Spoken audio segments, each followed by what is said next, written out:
¿Qué pasaría si el mayor peligro para un niño no fuera un adulto, sino otro infante? Cuando pensamos en un asesino, imaginamos a alguien adulta, alguien con experiencia, con fuerza, con maldad consciente. Pero, ¿qué ocurre cuando el agresor aún debería estar aprendiendo a jugar y la víctima apenas comenzando a vivir? En 1993, un pequeño pueblo de Estados Unidos, New York para ser exactos, descubrió una verdad aterradora. La violencia no siempre nace de la adultez. Él es Eric Smith, el niño que asesinó a Derek Robbie. Yo soy Mauricio y te cuento su historia. Una vida que se apagó demasiado pronto, en un pequeño pueblo rural que le pertenecía a New York, silencioso, de calles tranquilas y bosques cercanos. Un lugar donde los padres se sentían seguros de dejar salir a jugar a sus hijos. Aquí la violencia parecía algo lejano, algo que solo ocurría en las noticias y en las películas. No fue hasta el 2 de agosto de 1993. Ese día, el verano avanza como cualquier otro. El sol brillaba, los niños salían temprano, y nadie imaginaba que la rutina estaba a punto de romperse para siempre. Derek Robbie tenía apenas 4 años. Era un niño pequeño, inocente, confiado. Le gustaba caminar solo hacia el campamento de verano, un trayecto corto que ya conocía. Sus padres jamás pensaron que algo malo pudiera ocurrir, pues el pueblo era seguro, era hogar, y no fue hasta esa tarde que Derek nunca llegó a su destino. Las horas pasaron, la preocupación se convirtió en pánico y el pueblo entero se volcó a buscarlo. Policía, vecinos y voluntarios recorrieron calles, caminos y senderos. Cada minuto que pasaba aumentaba el miedo, hasta que finalmente, en una zona boscosa cercana, encontraron el cuerpo. El silencio se rompió, la esperanza murió. Derek estaba sin vida.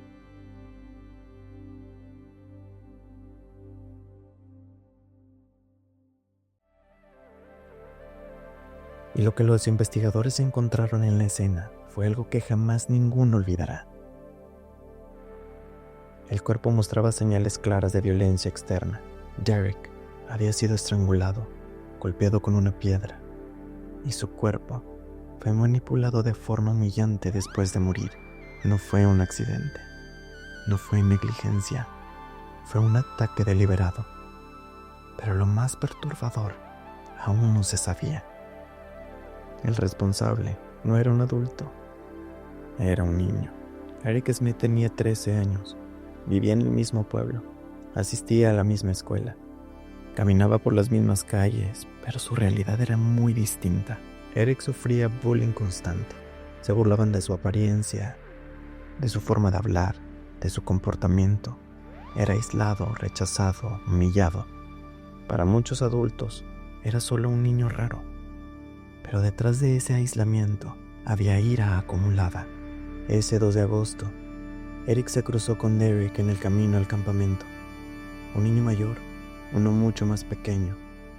Eric decidió llevarlo al bosque. Allí, lejos de cualquier mirada, la frustración, la rabia y la necesidad de control tomaron el mando, y Derek no tuvo oportunidad. La policía comenzó a reconstruir los hechos. Eric llamó la atención rápidamente.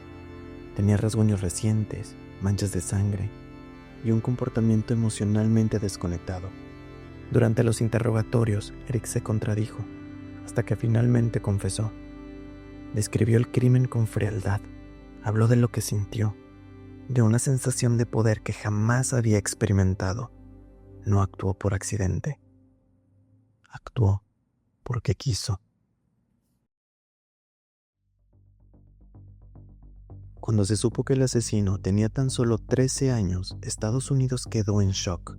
Los medios explotaron, la sociedad se dividió. Algunos pedían castigo máximo, otros pedían comprensión y tratamiento psicológico. La pregunta central era aterradora. ¿Puede un niño comprender plenamente la gravedad de matar? Finalmente Eric fue juzgado como adulto.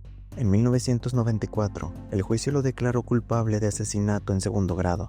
La sentencia, 9 años a cadena perpetua. Eric pasó su adolescencia tras las rejas, creció en prisión, aprendió a ser adulto sin haber vivido una infancia normal. Expertos analizaron su mente durante décadas. Encontraron factores clave: violencia internalizada, falta de empatía desarrollada, aislamiento social extremo, fantasías de control, ausencia de apoyo psicológico temprano. El bullying no lo convirtió automáticamente en asesino, pero fue parte de un sistema que falló en detectarlo y ayudarlo. En 2021, tras casi 27 años en prisión, Eric Smith obtuvo libertad condicional. La reacción fue inmediata: protestas, indignación, miedo. Para la familia de Derek, la herida nunca cerró. Para la sociedad, el debate volvió a encenderse. Esta no es solo la historia de un asesinato, es la historia de lo que ocurre cuando las señales se ignoran, cuando la violencia infantil no se toma en serio, cuando el sistema llega tarde. Porque antes de convertirse en asesino, Eric Smith fue un niño que nadie escuchó, y Derek Ruffy fue un niño que nunca tuvo oportunidad. La pregunta finalmente permanece: ¿estamos realmente preparados para detectar el mal cuando aún tiene rostro de niño? Ya que este no es el único caso de mentes jóvenes criminales que existe.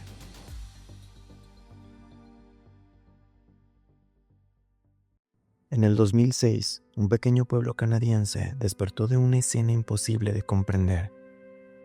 Una familia entera había sido asesinada dentro de su propia casa, pero el horror no terminó ahí, porque quien había participado en el crimen era la hija menor. Ella es Jasmine Richardson, yo soy Mauricio y te cuento su historia. Una niña que rompió una de las reglas más sagradas de la sociedad: la familia. Medicine Hat, Alberta, Canadá. Una ciudad tranquila, de clase media, donde la violencia extrema era casi inexistente. Ahí vivía la familia Richardson. Meg Richardson, de 42 años. Deborah Richardson, de 48 años. Jacob Richardson, de 8 años. Y la hija mayor, Jasmine Richardson, de apenas 12 años. Desde fuera parecía una familia normal: padres estrictos, trabajadores, protectores, hijos que asistían a la escuela local. Pero dentro de la casa, la dinámica era muy distinta. Jasmine era una niña introvertida, inteligente, pero emocionalmente inestable. Tenía problemas de identidad, baja autoestima y una profunda necesidad de aceptación. A los 12 años, comenzó a cambiar drásticamente. Se volvió desafiante, rebelde, distante de sus padres. Sus padres intentaron imponer límites, controlaron su uso de internet, supervisaron sus amistades, pero ya era demasiado tarde. Mediante internet, Jasmine conoció a Jeremy Allen Stink. Se describía a sí mismo en su red social como vampiro, hombre lobo, ser inmortal. Vestía de negro, escuchaba metal extremo y tenía antecedentes de violencia y consumo de drogas.